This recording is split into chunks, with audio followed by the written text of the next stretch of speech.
Olá pessoal, nossa terceira parte da nossa 11ª aula.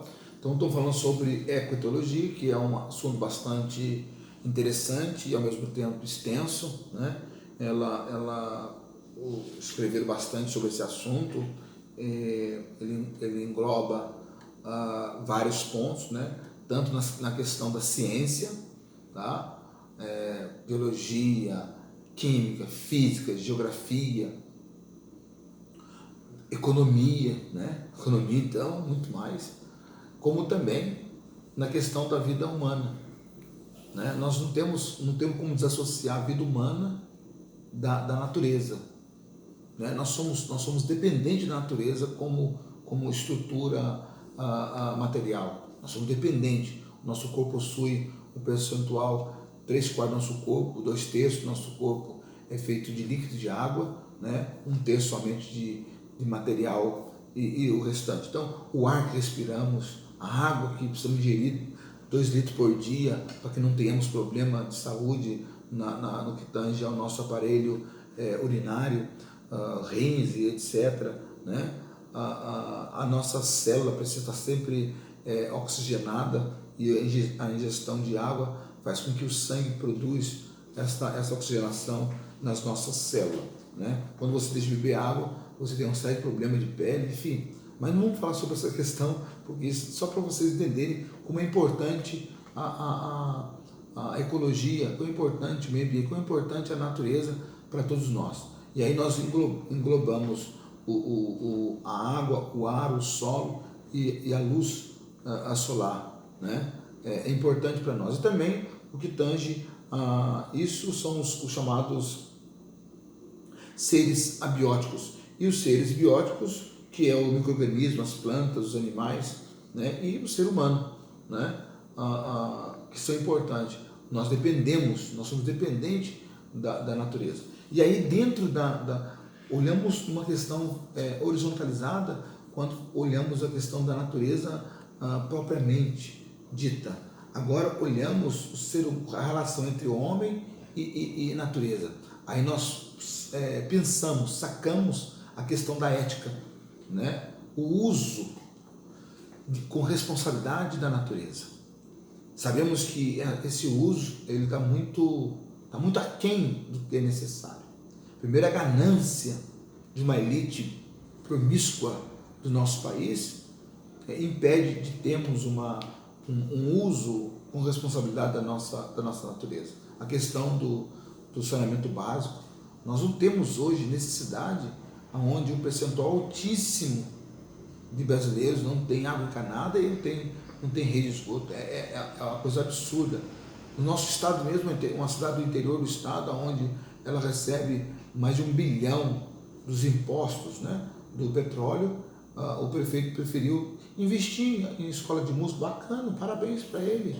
Mas só que é a cidade que tem menos saneamento básico, ou seja, a música é importante sim, mas a longo prazo, o que vai servir para a sociedade? O que vai servir para gerações, para as crianças, quando tornarem pessoas de terceira idade? O que vai servir? Agora, o saneamento básico, não, ela vai ajudar gerações, porque vai eliminar o foco de doenças transmissíveis, enfim, de bactérias, enfim. Só que na realidade o saneamento é uma coisa que está escondida debaixo da terra, ninguém vê nada. Esse progresso, essa prosperidade, ela só é notada décadas depois, porque aí diminui o problema de enfermidade, doenças, enfim, e aí a pessoa já não está mais no poder. Então ela quer coisa imediata para poder se manter no poder. Esse é o problema da nossa sociedade egoísta e irresponsável, e que eu resumo uma palavra: promíscua. Então o que acontece? Dentro dessa questão, a ecologia ela vai mexer com a ética, que é justamente o respeito e despertar da consciência, né? Uma percepção do ser humano para empreender ações que venham a trazer sustentabilidade para a sociedade humana sem danificar a natureza. É você usar a natureza sem prejudicar, tá? Então acontece, Então essa percepção, ela acaba, hoje todos os níveis da sociedade têm dado esse grito.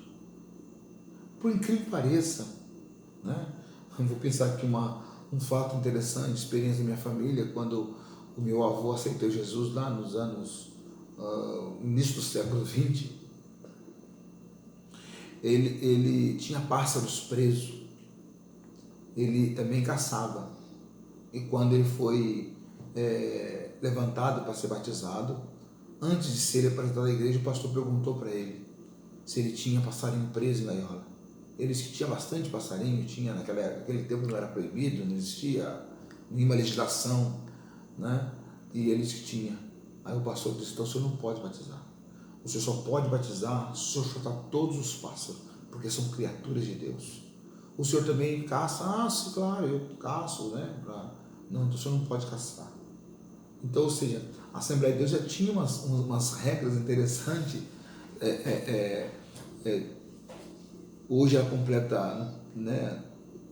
Na quinta-feira completa 109 anos da Assembleia de Deus, mas no começo, né? Nos seus primeiros 20, 30, 40 anos, apesar dos pastores serem analfabetos, serem pessoas simples de conhecimento, melhor dizendo, tinham um conhecimento bastante modesto, mas tinham uma sabedoria divina, porque lá atrás a Assembleia já condenava o cativeiro de pássaros da fauna brasileira, já condenava a pescar e caçar na época onde havia a produção, a reprodução das espécies. A igreja condenava, criticava, e o irmão, para poder ser membro da igreja, ele tinha que banir isso da sua vida. E isso aconteceu com a minha família. Meu avô teve que soltar todos os pássaros dele para poder... E ele tinha muitos pássaros. Então ele precisava soltar os pássaros para poder passar as águas do batismo. Só que hoje não adianta criar legislação somente. É importante? Claro que é importante. Mas nós precisamos trabalhar com uma consciência dessa sociedade tão corrompida pela ganância material. E a ecoteologia é justamente essa preocupação, é produzir essa conscientização nas pessoas, na sociedade que vivemos. Isso cabe ao pastor, isso cabe ao sacerdote, isso cabe ao teólogo mais ainda, porque pode ver, pode reparar esse mal que assola a humanidade. Então, dentro da ética ecológica, existe uma articulação de forma nova, onde o indivíduo, né, questão do indivíduo, do grupo, da instituição, da estrutura social e econômica, que precisa trabalhar essa questão dessa ética, essa percepção, precisa trabalhar esta responsabilidade individual e em grupo. Todos nós precisamos ter essa responsabilidade. Daí porque surgiu a teologias da teologia, ou seja, a preocupação do meio ambiente a partir de uma visão teológica, a partir da visão do divino.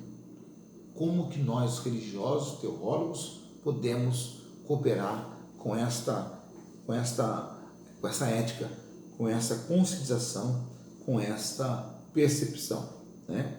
A sustentabilidade, ela possui também novos etos humanos. Por quê? Porque nós temos no mundo inteiro, tanto nacional quanto internacional, uma luta, né? Para que a sociedade viva de maneira ecologicamente sustentável. Isso é possível? Claro que é possível. Claro que é. É só eliminarmos o desperdício, né? Essa mudança de hábitos pessoais, essa mudanças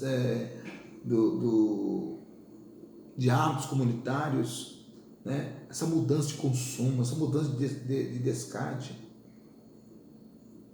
essa mudança de serviços associados, né? Nós precisamos ter essa consciência, Essa ganância precisamos trabalhar ela para eliminar, para ter uma consciência, vivemos na casa comum, chamado planeta Terra. Até a próxima aula.